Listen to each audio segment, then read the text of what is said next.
Halo teman-teman ATLM Indonesia. Kali ini kita membahas kimia klinik 2, aspek laboratorium fungsi tiroid di channel ATLM Indonesia yang merupakan channel tempat media pembelajaran dan informasi online bagi ahli teknologi laboratorium medik di Indonesia. Materi ini dikhususkan untuk level diploma 4 atau S1 TLM. Jadi grade-nya lebih tinggi ketimbang dari D3.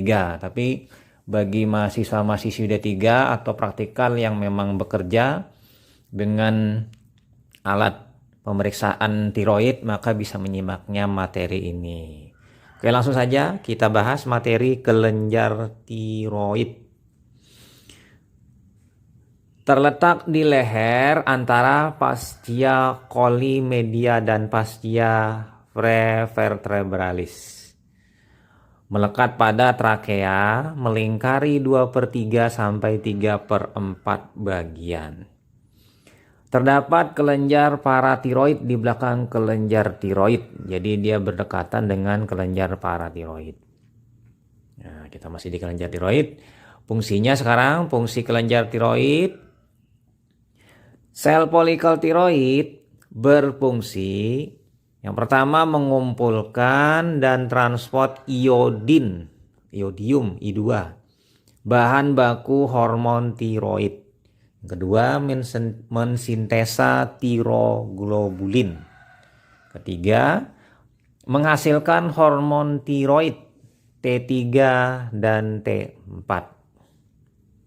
Lanjut, fungsi kelenjar tiroid. Hormon tiroid itu tiroksin T4, triiodotironin T3. Itu adalah bentuk aktif, kemudian berasal dari konversi T4 di perifer dan sebagian kecil langsung dibentuk oleh kelenjar tiroid. Jadi perubahan dari konversi hormon T4 menjadi T3. Lanjut lagi, fungsi kelenjar tiroid. Metabolisme iodida I-. Intake 100 mikrogram iodin per hari.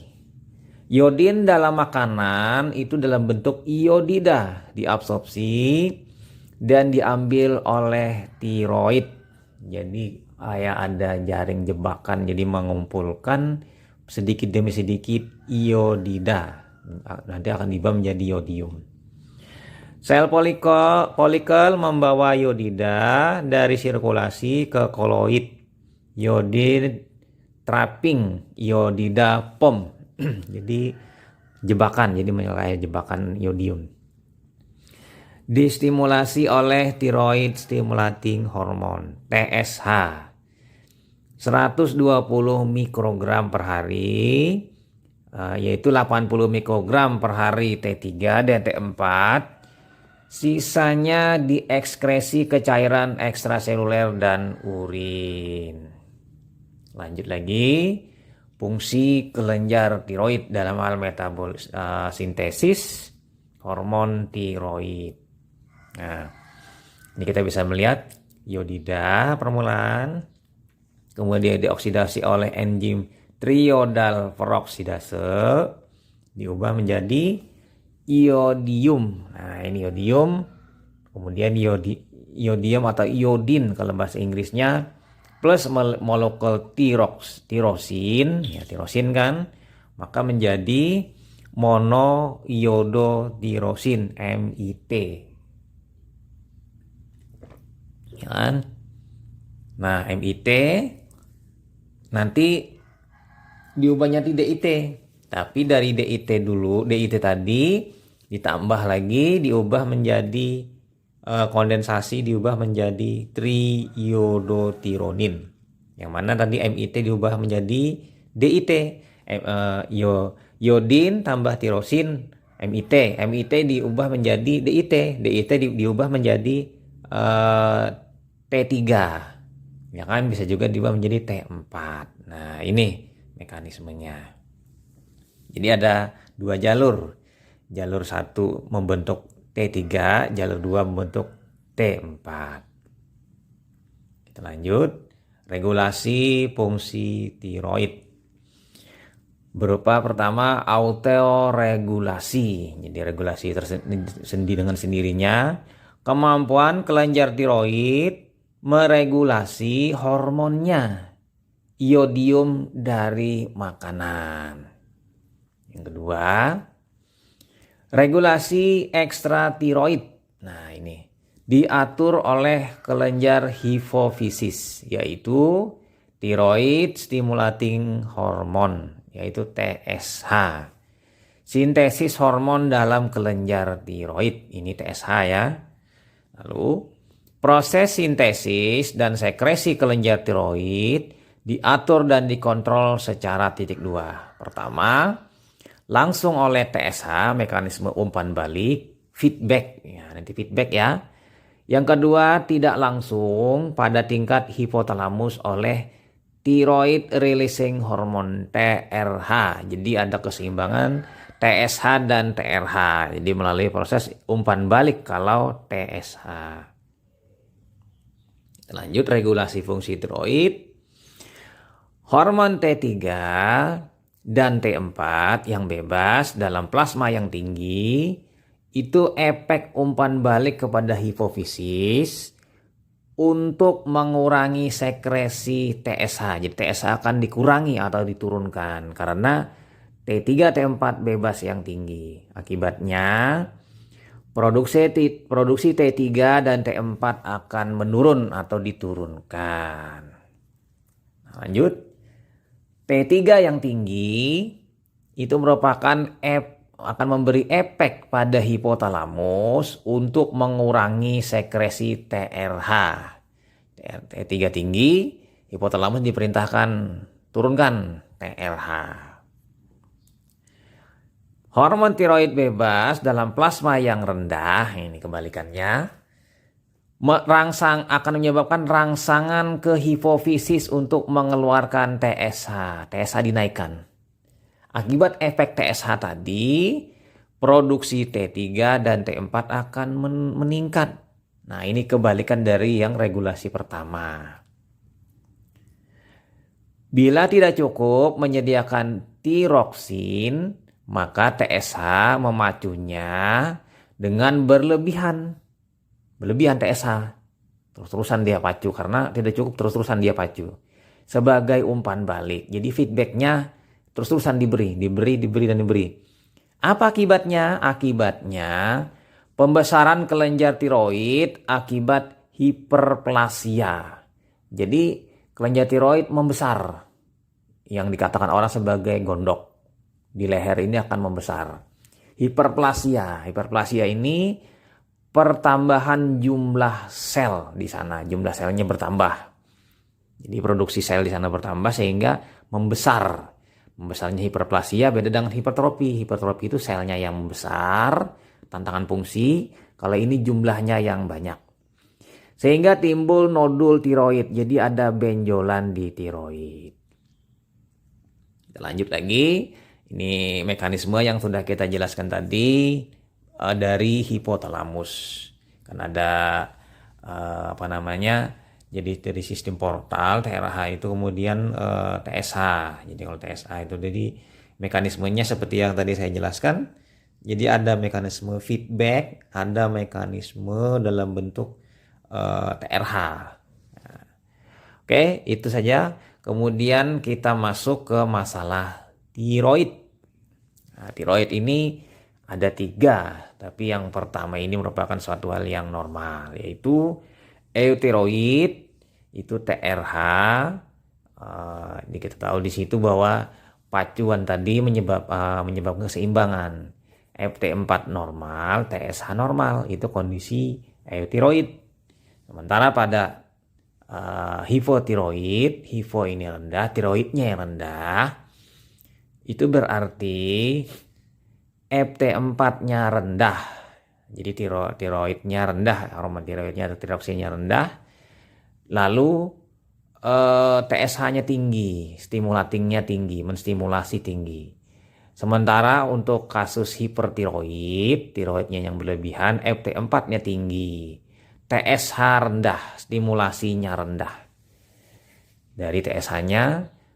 Jadi di sini tinggal melihat saja nanti, dari sini kita bisa melihat nanti ke nilai rujukannya untuk kasus eutiroid, hipotiroid, dan hipertiroid berdasarkan bolak-balik antara FT4 dan TSH yang tinggi rendah. Nah, kita lihat di sini teman-teman, masalah tiroid dan nilai rujukannya. Pertama kita lihat eutiroid. Eutiroid FT4-nya 0,93 sampai 1,7 nanogram per dl. Nilai lain yang mengatakan 0,8 sampai dengan 2 nanogram per dl. Ada juga nilai dengan satuan lain yaitu 12 sampai 20 vmol per liter. Sementara TSH 0,4 sampai 6,0 miliu per L, atau nilai lain 0,4 sampai 5 miliu per L. Dari sini kita bisa melihat, kita pindahkan ke hipotiroid karena ini sebuah nilai rentang rujukan di eutiroid. Hipotiroid dikatakan hipotiroid apabila FT4-nya kurang dari 0,9 nanogram per dl atau kurang dari 0,8 nanogram per dl, itu dikatakan rendah atau kurang dari normal. Sementara TSH lebih dari 6 miliu per L atau lebih dari 5 miliu per L dengan satuan nilai rujukan yang berbeda, mirip-mirip saja, ini dikatakan tinggi, lebih dari normal. Sementara,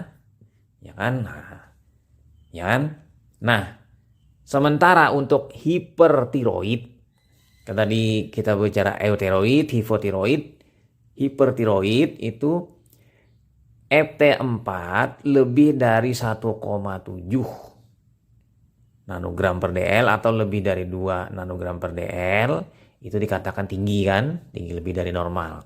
Sementara TSH-nya rendah, kurang dari 0,4 miliu per L atau 0,4 miliu per L, itu dikatakan rendah atau kurang dari normal. Jadi tinggal membedakan dari sini. Kalau kata kuncinya, kalau kita melihat hipotiroid, kita melihat dari FT4-nya rendah, dibalik nanti TSH-nya tinggi. Kalau hipertiroid itu FT4-nya tinggi, TSH-nya rendah. Nah, itu tinggal seperti itu ya kata kuncinya. Kita lanjut ke penyakit tiroid. Pertama, hipotiroidisme. Penurunan kadar T4, FT4, dan T3, hormonnya yang rendah. Lalu dipacu peningkatannya oleh TSH sehingga peningkatan kadar TSH.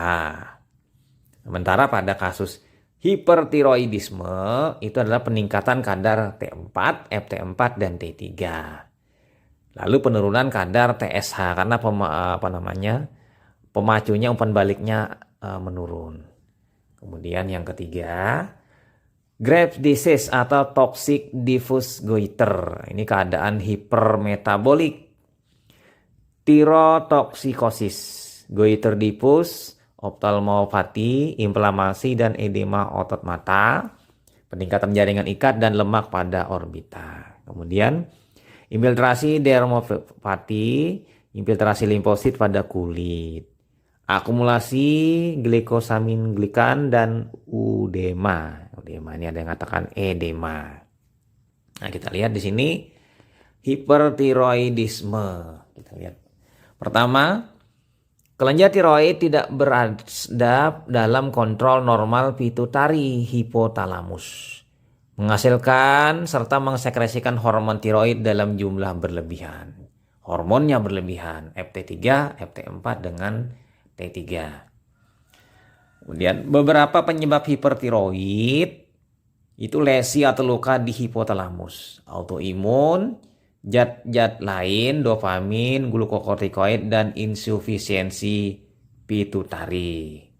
Sementara yang lain itu penyebab utama hipertiroid adalah penyakit Graves. Nah, lalu pada hipertiroid kadar serum TSH rendah. Nah, ya kan? TSH-nya rendah. Kemudian kadar FT4 naik pada 95% kasus. Kadar FT3 naik pada 5% kasus. Jadi makanya FT4 yang dipilih. Nah, sementara kita masuk ke hipotiroidisme. Kelenjar tiroid tidak dapat membuat dan mensekresikan hormon tiroid dalam jumlah cukup yang diperlukan untuk mempertahankan keadaan tiroid. Beberapa penyebab hipotiroid itu defisiensi yodium, gangguan enzim peroksidase, gangguan pada proteolitis, genetik, litium, gangguan pada reseptor atau organ target, post terapi spontan. Kemudian hipotiroid dapat menyebabkan kreatinisme pada anak-anak dan mesedemia pada orang dewasa.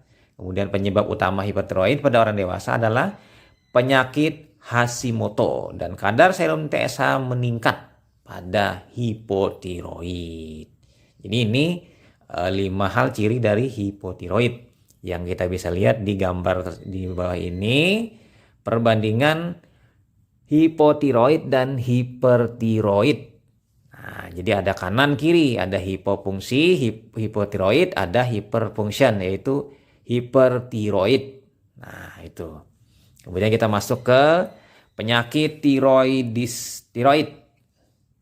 yaitu tiroid nodule goiter, keadaan abnormal kelenjar tiroid yang ditemukan pada pemeriksaan fisik dapat bersifat benigna, 70% jinak atau maligna. Kemudian tiroid stimulating pituitary adenoma, yaitu neoplasma benigna lobus anterior pituitary atau hipofise yang menyebabkan peningkatan sekresi TSH. Nah, ini. Kemudian lagi yang ketiga, tiroiditis Hashimoto, penyakit inflamasi tiroid dengan gambaran tiroiditis granulomatus. Tiroiditis de Quervain. Lanjut. Silent tiroiditis. Penyakit inflamasi tiroid dengan gambaran limfositik tiroiditis. Tiroiditis painless. Tiroiditis postpartum. Kemudian riddle tiroiditis. Penyakit inflamasi tiroid dengan gambaran tiroiditis fibrosa invasif. Nah, sekarang kita pindah dari penyakit tiroid masuk ke tes tiroid. Tes untuk mengukur aktivitas atau fungsi tiroid. Nah, ini ada beberapa tes untuk fungsi tiroid ya. Tiroxin serum atau T4, triiodotironin serum atau T3, kadar T4 bebas atau biasa disebut dengan FT4, ini yang paling sering diperiksa. Kadar T3 bebas atau FT3, indeks T4 bebas atau FT4I. Kemudian tes TSH, tes TRH. Kemudian yang kedua, untuk menunjukkan penyebab gangguan fungsi tiroid. Nah, penyebabnya pemeriksaan antibodi anti-tiroid, antibodi tiroglobulin, anti-TG, antibodi mikrosomal, dan thyroid stimulating antibodies, TSAB. Ini penyebabnya. Jadi pemeriksaan tekniknya menggunakan serologi untuk melihat antibodi. Kemudian tes untuk monitoring terapi. Nah, apabila diberikan terapi oleh dokter, ini adalah uji-ujinya, yaitu tiroxin serum atau T4, triiodotironin serum T3, tes FT4, tes TSHS. Jadi ada 4 ini yang utama, tapi yang paling terbanyak adalah FT4 dan TSH yang paling sering diperiksa. Nah, lanjut tes tiroid. Tes T4. Hipotiroidisme atau hipertiroidisme, maintenance dose tiroid pada hipotiroidisme dan memonitor hasil pengobatan antitiroid pada hipertiroidisme. Tes T3 digunakan untuk mendiagnosis hipertiroidisme dengan kadar T4 normal. Jadi tidak ditemukan juga tapi sudah mengarah ke gangguan hipertiroidisme, dipindahkan dari T4 ke T3 penggantinya. TSHS, Thyroid Stimulating Hormone Sensitivitas. Nah, ini adalah tes TSH generasi ketiga yang dapat mendeteksi TSH pada kadar yang sangat rendah sebagai pemeriksaan tunggal dalam menentukan status tiroid, dan dilanjutkan dengan tes FT4 bila TSHS abnormal. Di sini pemeriksaan tunggal untuk menentukan tiroid, dilanjutkan dengan tes FT4 bila TSHS-nya abnormal. Jadi berpasangan ya. Kemudian FT4 lebih sensitif daripada FT3 dan lebih banyak digunakan untuk konfirmasi hipotiroidisme setelah dilakukan tes TSHS. Kita masih di tes tiroid. Tes Thyroid Releasing Hormone atau TRH mengukur respon hipofisis terhadap rangsangan TRH, menentukan kadar TSH serum sebelum dan sesudah pemberian TRH eksogen. Hipertiroidisme klinis atau subklinis tidak tampak peningkatan TSH setelah pemberian TRH. Pada pasien eutiroid atau sumbu hipotalamus hipofisis masih intak, maka hipofisis akan memberikan respon yang adekuat terhadap rangsangan TRH. Tes TRH yang normal menyingkirkan diagnosis hipertiroidisme. Jadi TRH-nya yang normal, udah kita singkirkan, tidak ada hipertiroidisme. Jadi tinggal kita melihat yang lain. Ini lanjut. Tes TRH hanya dilakukan pada pasien yang dicurigai hipertiroidisme. Sedangkan FT4 dan FT3 normal, atau untuk mengevaluasi kadar TSH yang rendah atau tidak terdeteksi dengan atau tanpa hipotiroidisme yang penyebabnya tidak diketahui. Jadi ini tes selanjutnya setelah uji TSH dan FT4. Yaitu TRH. Nah, kita lihat di sini strategi diagnosis gangguan fungsi tiroid. Pertama yang memang harus dilakukan adalah pemeriksaan TSHS dan FT4 dulu sebagai awal-awal untuk melihat gangguannya di tingkat mana. Lalu karena apa? Ini adalah efisiensi diagnosis lebih baik karena cukup dua ini sudah mewakili.